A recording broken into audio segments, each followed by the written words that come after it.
pwede mong ma-advise sa kanila? Una-una po siyempre, sobrang saya po sa pakiramdam po na siyempre maliit po yung gymnastics sa Pilipinas and ngayon nare-recognize na siya sa Pilipinas and mas marami ng bata po yung nagkakagusto at gusto mong sumubok po. Para sa akin po, bilang gymnast po na pinaglaban yung Pilipinas po, sobrang laki po bagay sa akin po yun. Sobrang natutuwa po ako. At ang masasabi ko lang po sa mga gustong sumubok po talaga, kagaya niya po na nandito na pagpatuloy niyo na po yung pangarap niyo. Ganun talaga may pangarap na mahirap. Walang madali sa pagsubok na to. And syempre, enjoy natin. Binigay ito ng Diyos. Training lang ng training. Kasi naniwala din po ako na may para sa atin po talaga. Kapag mo yung mga nananalo and darating talaga yung para sa'yo. Ilan taon ka nag-umpisa mo training? Ilan taon ka nag-umpisa na yung gymnastics? Nag-start po ako in 2007. 7 years old po ako. 7 years old. Yes. Ito, 7 years old din, no? Si Alan, pagkapanganak, tumatangkling lang.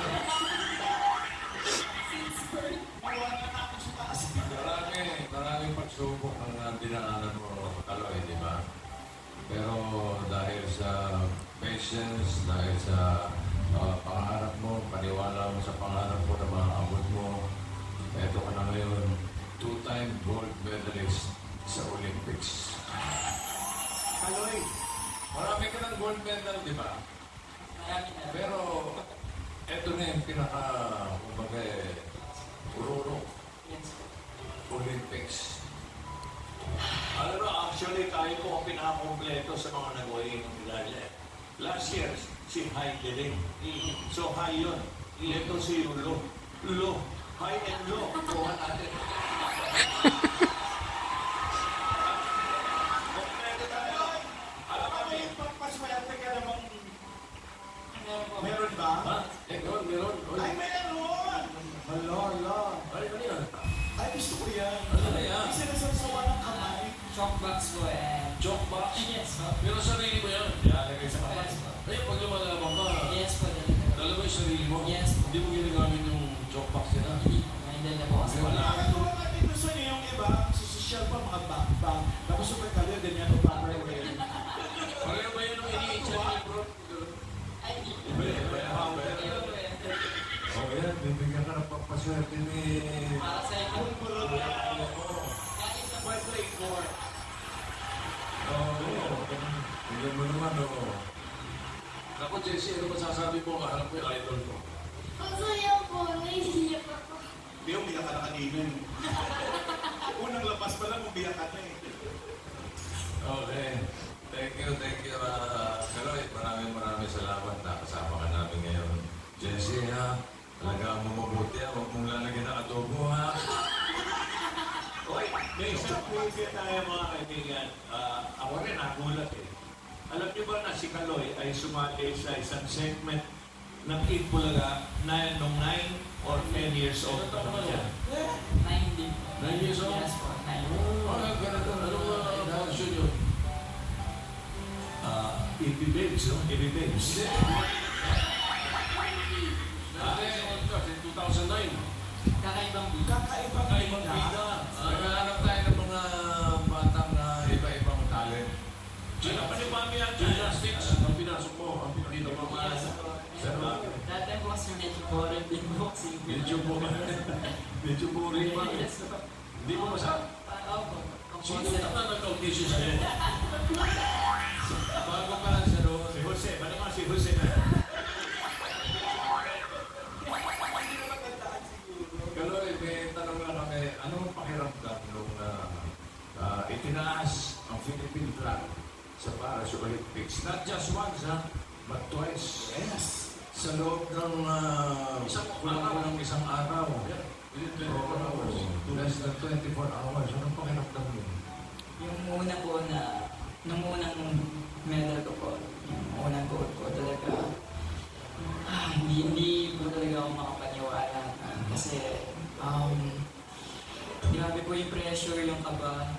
Then, gusto ko po talaga manalo ng medal. And gusto ko din ipakita sa buong mundo yung lakas ng Pilipino. Ayun yung talento po natin. Yun. Nung pangalawa po, sobrang proud po talaga ako. Hindi ko rin naman po in-expect yung, especially yung pangalawa kasi ang gusto ko lang maging maganda yung performance ko po. And nung nag-medal ako, wala po talaga akong masabi. Parang bonus na lang po yung ni Lord. Grabe, sobrang nag-backtrack yung mga sacrifices ko po and yung hard works ko. And yung mga taong tumulong po sa akin. Gusto ko silang pasalamatan po talaga. Hindi ko po kaya na nandito ako kung hindi po dahil sa kanila. Salamat po. Maraming po. Siyempre, salamat sa Panginoon, salamat sa lahat, salamat sa mga sumusubaybay. Congratulations at maraming salamat sa iyo sa pagkakaligin ng ganito na Diyos sa bansa. Okay, mga pwede sa... Kailan ba pwede ito? 2037, mga gano'n. 2028, Oo. Pwede mo na targetin yung mga pamedalya pagdating na 2028. 2028? Ha? Yes Sa po. LA. Teka, malunod ko na. pati boxing, salihan mo na. Bakit ko maswerte namin eh. Maganda tanong. Paano ba magka-gold medal? Ayan, tinatanong mo yun. Ano po talaga dapat dedicated ko po talaga sa ginagawa. Dedication. Yes po, galing po talaga sa puso kung totoong gusto niyo po yung ginagawa. No, kasi hindi po talaga madali. May mga times po na challenging yung araw. Minsan hindi niyo po talaga kakayanin. Kailangan natin tanggapin yung mga flawless po natin. And syempre yung hindi natin kayang gawin, kailangan din po natin matanggap na may kakayahan din tayo. Walang imposible. And syempre yung paniniwala sa Diyos at pagpapasalamat sa araw-araw na pinibigay niya po. Yes, amen. Naunahan mo mga kami mag-gold. Kami 45 pa naman. Okay, ilang taong away.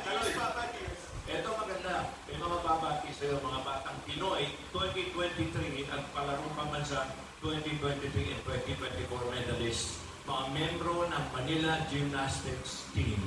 Ito sila.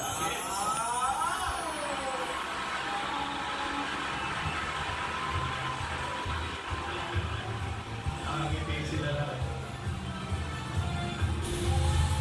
Message yun. Sino may message kay Kuya Kaloy?